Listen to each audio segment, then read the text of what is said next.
వాస్తవం మాట్లాడాలి. గత ప్రభుత్వం చేసింది మాట్లాడాలి, ఈ ప్రభుత్వం చేస్తుంది చెప్పాలి.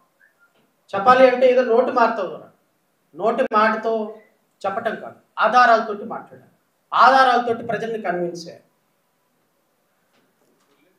చంద్రబాబు నాయుడు గారు ఏమన్నారు, ఇంతకుముందు అన్నారు కదా, కళ్ళు మూసి అబద్ధాలు ఆడటం వేరు, గంట సేపైన అబద్ధాలు ఆడటం. కళ్ళు తెరిచి అబద్ధాలు ఆడటం వేరు.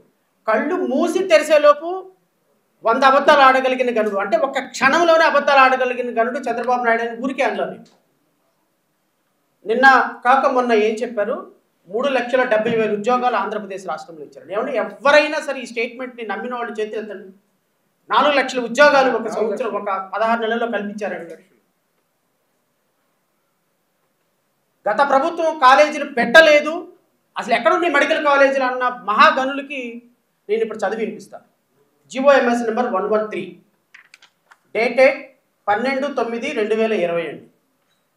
Establishment of new medical college in each parliamentary constituency in the state of AP, administrative sanction for an amount of 550 crores towards establishment of government medical college at Machilipatnam, Krishna district. Accordingly orders issued. ఎప్పుడండి ఇది? 2020. ఇచ్చింది ఎవరండి? గత ప్రభుత్వం. ప్రభుత్వం ఇచ్చింది. జగన్మోహన్ రెడ్డి గారు ముఖ్యమంత్రి అధ్యక్షతన జరిగినటువంటి దాంట్లో రాష్ట్ర ప్రభుత్వం అడ్మినిస్ట్రేటివ్ శాంక్షన్ ఇచ్చినటువంటి జీవో. ఇది నేను తీసేసేది కాదు కదా, ఇది నేను క్రియేట్ చేసింది కాదు కదా. 2020లో ఇచ్చినటువంటి జీవో ఇప్పటికీ ఆన్లైన్లో ఉందో లేదో చూసుకోమని చెప్పండి. GOMS number 113 dated 12/9/2020. దీంట్లో తప్పే ఉంది. గత ప్రభుత్వం ఇచ్చింది కాబట్టి ఇచ్చిందని చెప్తున్నాం. నెంబర్ 2 GOMS నెంబర్ 33 డేటెడ్, ఇది కూడా రాసుకోండి మీరు, అన్ని జీవోలు ఉన్నాయి. GOMS number 33 dated 22/3/2021.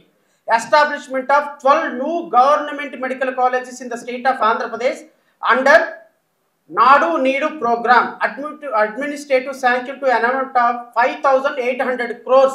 Accordingly orders for issue. G O ఉంది, it is there in the G O. ఇది మళ్ళీ చెప్తా. GOMS number 33 dated 22/3/2021. అమ్మా హోమ్ మినిస్టర్ గారు, సహజంగా హెల్త్ మినిస్టర్ గారిని అడ్రస్ చేస్తూ చెప్పాలి, మన హోమ్ మినిస్టర్ గారికి చెప్పాలి. ఎందుకంటే హోమ్ మినిస్టర్ గారే కాబట్టి పూర్తి స్థాయిలో దీని బాధ్యత తీసుకొని మరి పవర్ పాయింట్ ప్రజెంటేషన్స్ ఇస్తున్నారు. కాబట్టి గవర్నమెంట్ మెడికల్ కాలేజీలు ఎక్కడున్నాయి అని అయ్యన్న పాత్రుడు పెద్ద అద్భుతంగా మాట్లాడుతున్నారు. కాబట్టి ప్రజలను మోసం చేయడానికి చేస్తున్నటువంటి పద్ధతులను, కాబట్టి గత ప్రభుత్వం తీసుకొచ్చినటువంటి కాలేజీలు ఎక్కడ తీసుకొచ్చారు, డబ్బులు ఎక్కడ ఇచ్చారు, డబ్బులు ఎక్కడ ఖర్చు పెట్టారు అని అబద్ధాలు ప్రచారం చేస్తున్న కారణంగా ఈ వాస్తవాలు ప్రజలు చెప్పాల్సి వస్తుంది.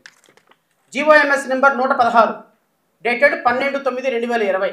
Establishment of new medical college each parliamentary constituency so and so AP so and so medical college at Paderu of Visakhapatnam district. Accordingly orders issued. Administrative sanction of for an amount of rupees 500 crores.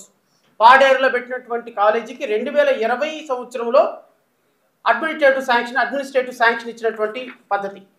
GOMS number 115 dated 12/9/2020. అదే రోజు administrative sanction of 500 crores at Pulivendula YSR Kadapa జిల్లాలో పెట్టే medical కాలేజీకి administrative sanction 2020లో ఇచ్చారు. GOMS number 114 constituency administrative sanction of 500 crores for establishment of government medical college at Piduguralla, Guntur district. ఇది GOMS number 114 dated 12/9/2020. GOMS number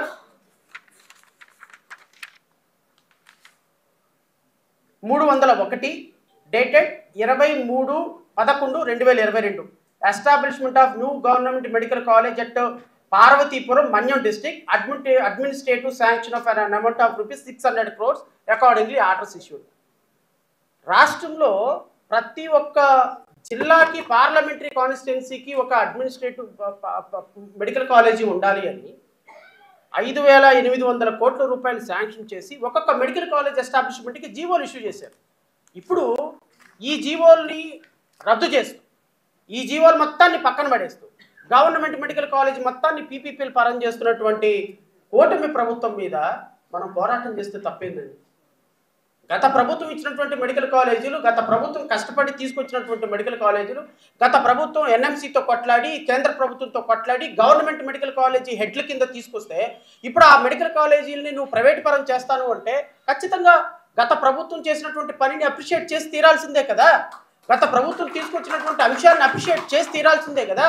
ఈ విధంగా government orders ఇచ్చారు, ఈ గవర్నమెంట్ ఆర్డర్ ఇంప్లిమెంట్ చేయకపోతే రేపొద్దు నాకు హక్కు ఉంటుంది కదా, కోర్టుకు వెళ్ళే హక్కు. కానీ వైఎస్ఆర్సీపీ గవర్నమెంట్లో మెడికల్ కాలేజీలు ఏమి రాలేదు, అడ్మినిస్ట్రేటివ్ శాంక్షన్లు జరగలేదు, జీవోలు ఇష్యూ కాలేదు, కాలేజీల ఎస్టాబ్లిష్మెంట్ జరగలేదు, అసలు పనులే మొదలు కాలేదు.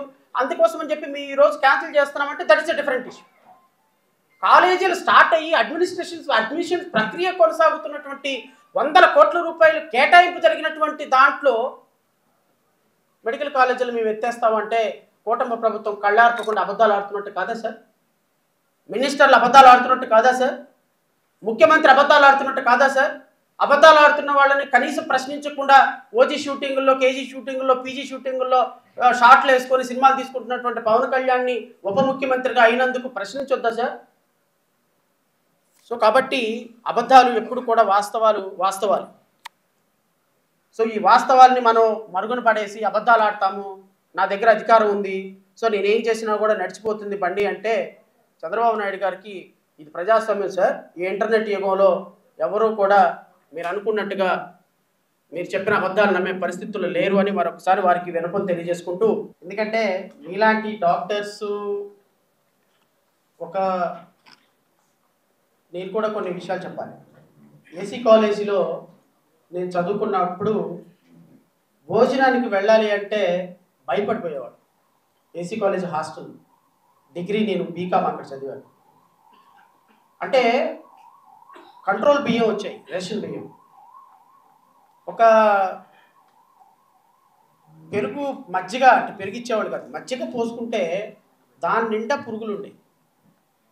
అంటే పురుగుల అన్నం తిని, అంటే మజ్జిగ కొన్ని సందర్భాల్లో కూర కూడా తినేవాళ్ళు. ఒక 600 మందికి 1 కేజీ ఆయిల్ ఇచ్చేవాళ్ళు. బహుశా వాళ్ళు ఎక్కువ ఇచ్చేవాళ్ళేమో, వీళ్ళు సైడ్ చేసేసేవాళ్ళు. ఈ విధంగా తినటానికి తిండి కూడా ఇబ్బందికరంగా తిని గవర్నమెంట్ స్కూల్స్లో తిరిగి చదువుకొని ఈరోజు మేము కోటేసుకొని మేము ముందు కూర్చున్నామంటే కారణం ఆ రోజు గవర్నమెంట్ స్కూల్స్, గవర్నమెంట్ హాస్టల్స్ ఉండబట్టి. లేకపోతే మాలాగా ఈరోజు ఈ కోట్ వేసుకునే అర్హత, 30 సంవత్సరాలకి జడ్జి అయ్యే అర్హత నాకు ఎప్పటికీ వచ్చేది కాదు ఈ జీవితంలో, ప్రైవేట్ కాలేజీలో ఉన్నట్టయితే. ఎందుకంటే మా పిల్లలు, మేము ఇప్పుడు ఈరోజు ఈ స్థాయిలో ఉన్నాం కాబట్టి మా పిల్లల్ని ప్రైవేట్ స్కూల్లో చదివించుకోగలుగుతున్నాం. మా తండ్రులు వాళ్ళ పరిస్థితి అది కాదు కదా.